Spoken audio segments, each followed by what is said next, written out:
everyone, Kristan Dauble here, Director of SEO Knowledge at RKG. Today we're going to talk about some of the knowledge graph basics, like what it is and where the information comes from. The knowledge graph is a knowledge base launched by Google in 2012. It's meant to connect entities and help users better understand a person, place, or thing. It represents a move towards semantic search, where Google can provide more relevant information to users regarding brands and entities.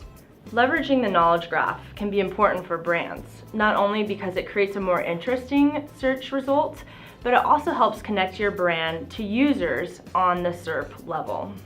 The knowledge graph is found in the upper right-hand corner, typically, but it's important to know that not all searches or queries and results will actually have a knowledge graph result.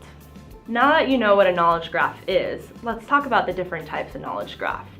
For instance, if you were to search Google, you'll find in the upper right-hand corner pertinent and relevant information about the company, such as when it was founded, where it was headquartered, recent Google Plus posts, as well as relevant competitors. Another type of knowledge graph can also be seen with musicians. For instance, if you were to search Beatles, you'll see information about the band as well as individual songs and titles. A third type of knowledge graph result can be the top carousel.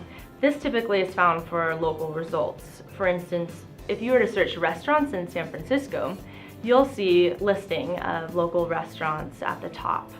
The knowledge graph pulls from a variety of different sources. However, the known sources that Google pulls from can be Google+, Wikipedia, Freebase, CIA World Factbook, as well as schema markup, such as rel author and rel publisher.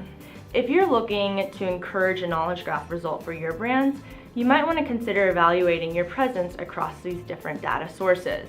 For instance, do you have a Wikipedia page that has relevant information and current information about your brand, as well as a Freebase profile? If you don't, you might want to consider adding to these sources or revising information that's already there.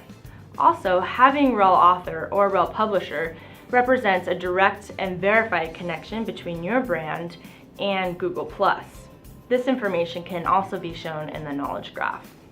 Reviewing and editing or submitting to these sources doesn't always encourage that your brand or entity will have a knowledge graph result, but it certainly can help. Well, there you have it, some of the basics about the knowledge graph, where the information comes from, and how you might encourage results for your brand. Thanks for listening.